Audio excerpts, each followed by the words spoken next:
Hi, this is Mr. Surface, and we're going to be doing a Unit 3 Lattice Scavenger hunt as sort of a wrap up for this unit.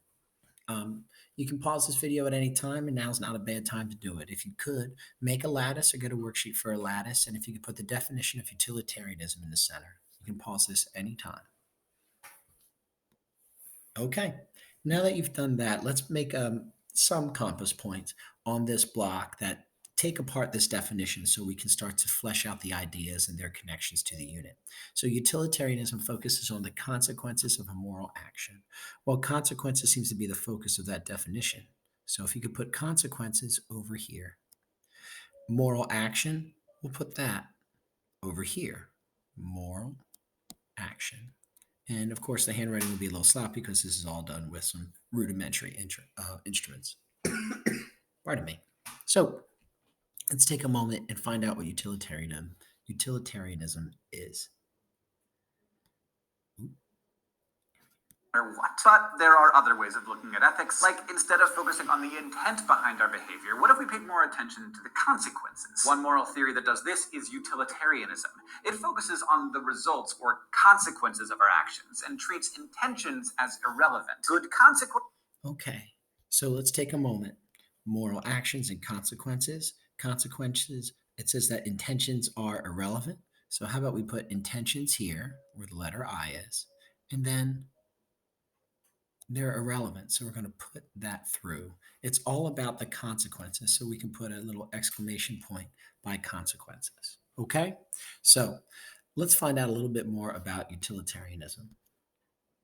Consequences equal good actions in this view. So what's a good consequence? Modern utilitarianism was founded in the 18th century by British philosophers Jeremy Bentham and John Stuart Mill, but the theory has philosophical ancestors in ancient Greek thinkers such as Epicurus. All of these.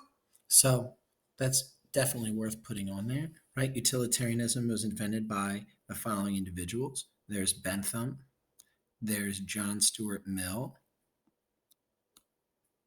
and then there's Epicurus. Okay. These guys agreed that actions should be measured in terms of the happiness or pleasure that they produce. Of course. Happiness and pleasure. So the consequences here are about happiness, H, and pleasure. Pardon me. Okay. After all, they argued, happiness is our final end. It's what we do everything else for. Think about it like this. Many things that you do for the sake of something else. You study to get a good grade, you work to get money. But why do you want good grades or money? There are different answers we could give, like maybe we're seeking affirmation for our intelligence or the approval of our parents or a degree that will give us a career that we want. But why do we want that particular career? Why do we want approval? We can keep at. Let's take a moment and think about those connections there, right? So some of the consequences or relationships between those two things. So we have grades, right? We'll put G for grades. And a good grades could be to please parents or to get money or a degree, right? Take a moment, and if you could draw arrows between this relationship, and then if you could also come up with some sort of relationship like that in your own life. One reason you're kind to someone else, one reason you are nice to a classmate, one reason you have a pet, one reason you pay your cable bill, etc. Okay. So Asking these questions, but ultimately our answer will bottom out in, I want what I want because I think it will make me happy. That's what we all want. It's one of the few things everyone has in common. And utilitarians believe that's what should drive our morality. Like Kant, utilitarians agree that a moral theory should apply equally to everyone, but they thought the way to do that was to ground it in something that's really intuitive. And there's really nothing more basic than the primal desire to seek pleasure and avoid pain. So it's often. So let's take a moment and get some parts of that definition here. I think seek pleasure, we can take the time to put on our lattice, as well as avoid pain. Right? When they say it's a primal desire, that means it's one of our essential desires, like eating, breathing.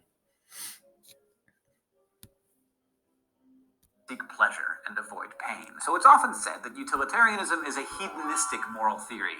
This means the good is equal to the pleasant, and we ought morally to pursue pleasure and happiness and work to avoid pain. But utilitarianism is not what you'd call an egoistic theory. Egoism says that everyone ought morally to pursue their own good. In contrast to that, utilitarianism is other regarding. It says that we should pursue pleasure or happiness not just for ourselves, but for as many sentient beings as possible. To put it formally, we should act always so as to produce the greatest good for the greatest number. Okay, Falls on that's the a wrong. perfect place for us to. Pursue pleasure, happiness, not just for ourselves. Okay, so no one's going to argue with a philosophy that tells them to seek pleasure. But sometimes doing what provides the most pleasure to the most people, known as always so as. Sorry, that took a minute. So if we could get this in our notes as well, greatest good, greatest number.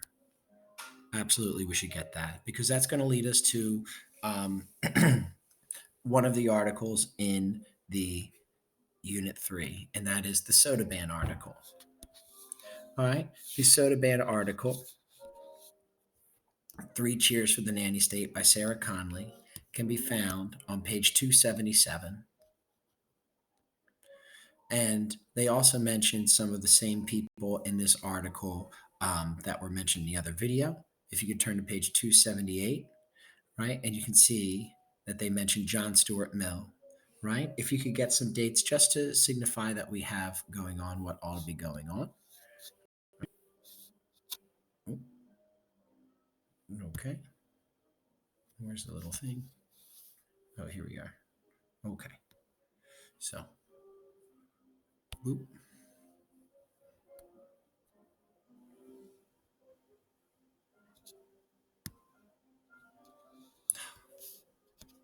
We'll stop there for now. Part 1.